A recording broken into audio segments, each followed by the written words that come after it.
Hey, welcome to Protea Conversations. Today we're with Ashley, and we're on episode 9.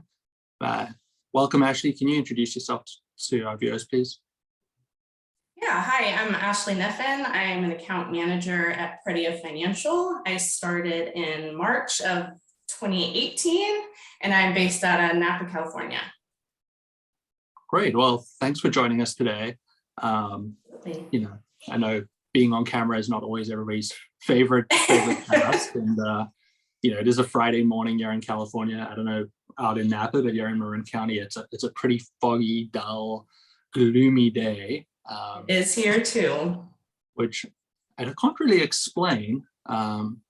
Seems really out of the ordinary, but that's what we get to deal with. So hopefully this conversation adds a little bit of light to your day, because I'm sure it'll add light to all the viewers' days.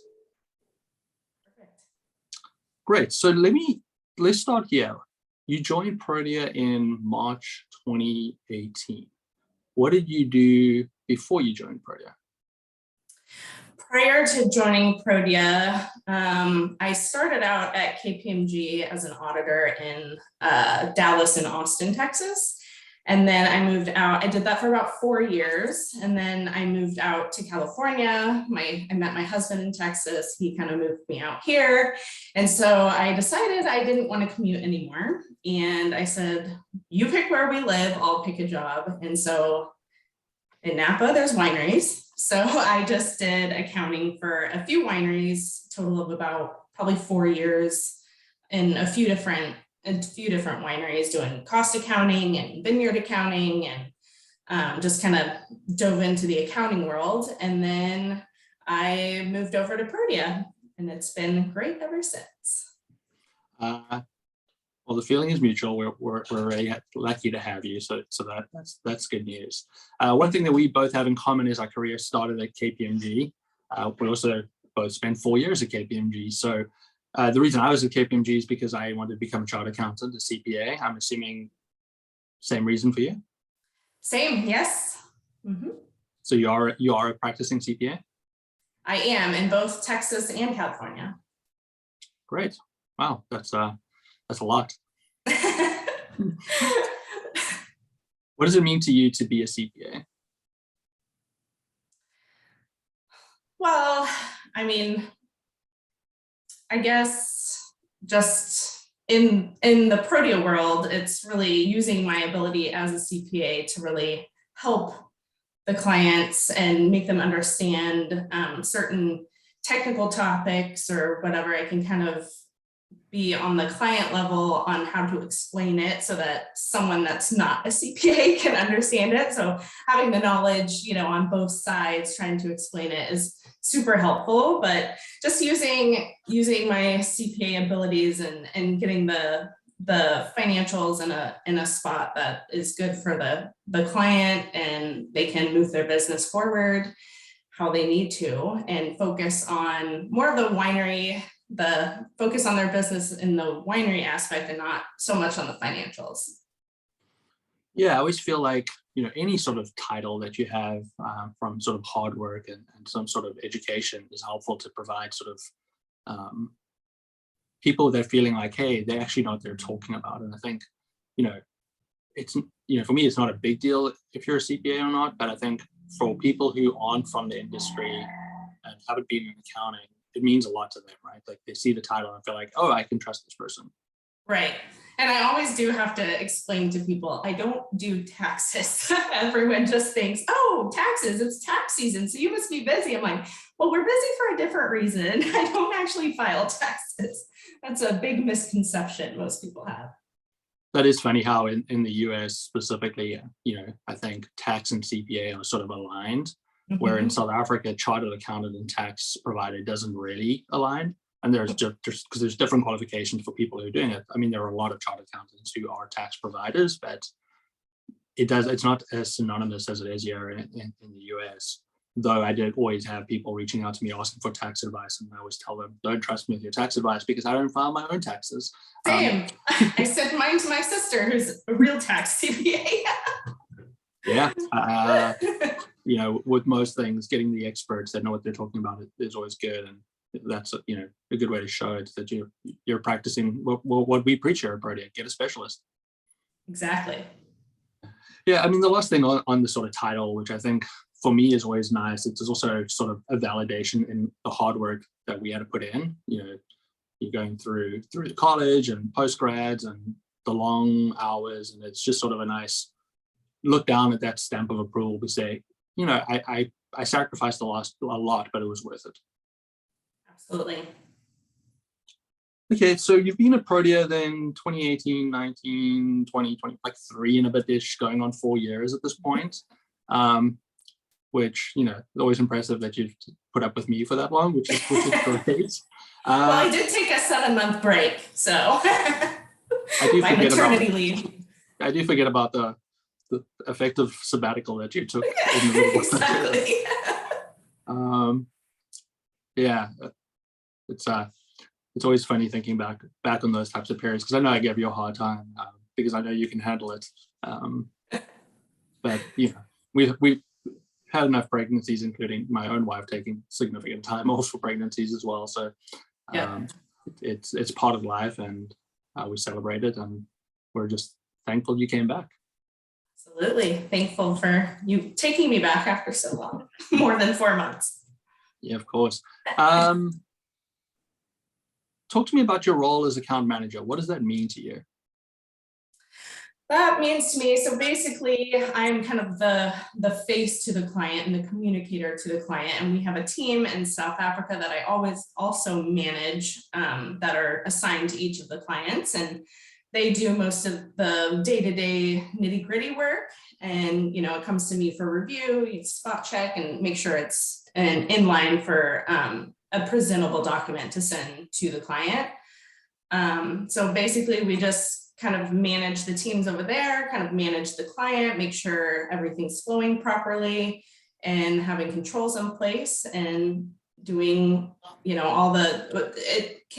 all the tasks that the client needs us to do. And it can be as much or as little as the client prefers. Do you prefer the interaction with your client or the interaction with the team in South Africa? Prefer, well, it depends on the client, right? I enjoy both. It's nice to, get the client's feedback as well, like whether it's good or bad, but it's, anything that they tell us lets us grow, and it's just good for both sides. So then I can go back and tell our team, the client was so impressed with this. And so it's just really comforting to know that they talk to me and give me the feedback, and I can go tell the team and be the kind of the communicator from each side. Yeah, that's really great. And what I really like out of that is the point that you made, that you can go back and tell the team. And, I think sometimes when people think of a company that offshores, they just think about some third-party service provider in another country, affecting the Sweatshop just getting through work. But we're a little bit different, right? How would you explain that difference to people? I would say that, they do work overnight, right? So it's a little bit different because they're working while we're sleeping, and we're working while they're sleeping. So it's kind of like a 24-hour type thing, but it's also just, I guess,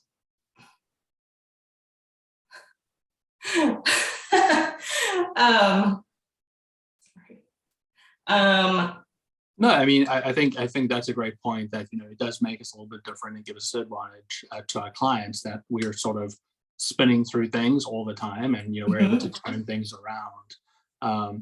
But, I think one of the points you sort of touch on there is the ability, even though we're on different time zones and working at different times, there's still the opportunity to share the message of like, well done, the client really loved this, right? And you're not just talking to some random inbox. It's not just, hey, client A at proteafinancial.com and somebody's picking it up and getting the work done on that day. It's individuals that you're talking to. Absolutely. And it's not like they're just not just a number in the company, right? Our company's not that big to be like, oh, I don't even know that person's name, or, you're on a first name basis. You talk to them all the time via email, or, once a month I talk to most of my team. So it's really, the relationship is there, and it's not something that, that I don't think I could tell them, or, I don't want to hurt their feelings, but it's like, everyone needs to know, true feedback in order to grow professionally. And that's such a great point, and something we sort of believe in at Protea, right? Is that trying to get better all the time, and the ability to be able to tell people like, hey, this is where we need to improve. One, being able to do that is a big deal, and then being encouraged to do it, because I do the same to you, right? Yeah. It's important. Like, we all want to get better, and that's just the goal. Like, let's just all get better together. Yep. So you touched on it depends on the client. Generally speaking, I think we got really good clients, right? But in your words, what makes the difference between a good client and a great client? The communication, for sure, and them just really just giving us what we need, and like timely. So there's some clients that take a long time to get back to you, and that just it delays the whole process. So in order for it to run smoothly, and like for me to feel like this is really going really good, it's the communication from the client, my communication to the team. It's just streamlined very well, and that's what's definitely makes the difference. Yeah, the communication flow really is important. And I agree. I think that the client that communicates and sees us as a partner, rather than just an inbox, I think that definitely does differentiate the good clients from the great clients. But I mean, one thing to think about, obviously, on that side, we're going to get some clients who just are never going to be good communicators. But is there anything we can do to help the client improve their communication, so that we can provide them with a better quality of service? To help the client community, I mean, I know my clients and which ones prefer email versus phone calls. And sometimes it's just a matter of picking up the phone, being like, hey, I sent you this thing. Can you get it to me quickly, so that they know the urgency of, we can't do our job unless we get the information from you timely. So I just kind of explain the process and how it works. So I think just picking up the phone and calling them sometimes is the best way to go about it. Yeah, this is pretty interesting. You said know my team members, understand what they need, know my clients, and know what to do. It feels like the theme of this conversation so far this morning has been relationships. And it sounds like, we are this sort of outsourced accountant. We're just this service provider, but everything that you've mentioned this morning is all about relationships. And for me, that is the big difference, right? Like, as much as we're trying to just give them a service, it is about the relationship of our client. And, it's clear from the conversation we've had this morning that you care about your team as well as your clients. Would that be a fair assumption? Absolutely. Yeah. And that, I think sometimes when I'm trying to summarize why Protea are different, I feel like you've just done a really good job of doing that for me. Good. We are obviously a little bit different, and I think we've covered that over this period. And I'm a little bit different, which is an interesting topic on its own. But I think what I'd like to know from you, and we've had quite a bit of growth this year, and we've brought a lot of new team members on board, and I'd like to hear from you, who's been around for a while, but we're definitely thrust into the deep end when you arrived, and then thrust into it again when you returned from maternity.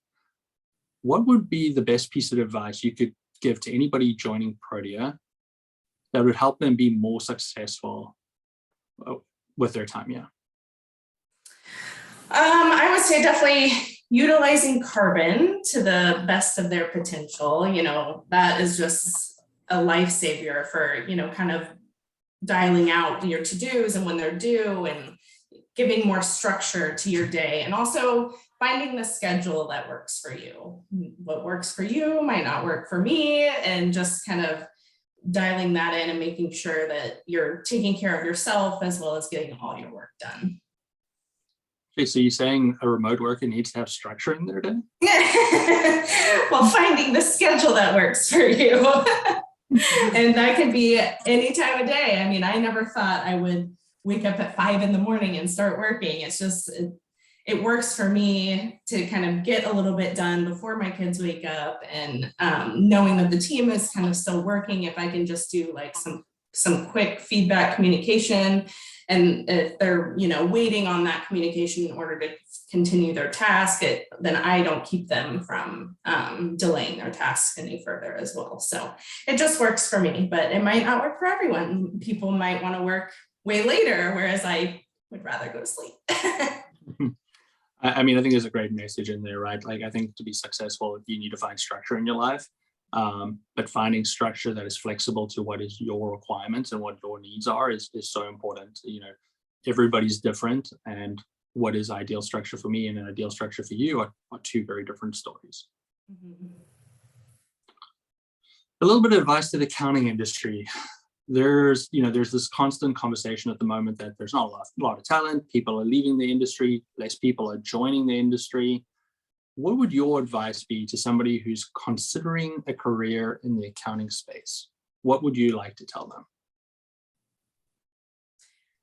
I guess your work isn't just a place you go, it's something you do. So if you take that to heart, and it's just more fulfilling. So if you're in the accounting industry and that's, you know, fulfilling to you, then keep going for it. And if not, find something else that's more fulfilling.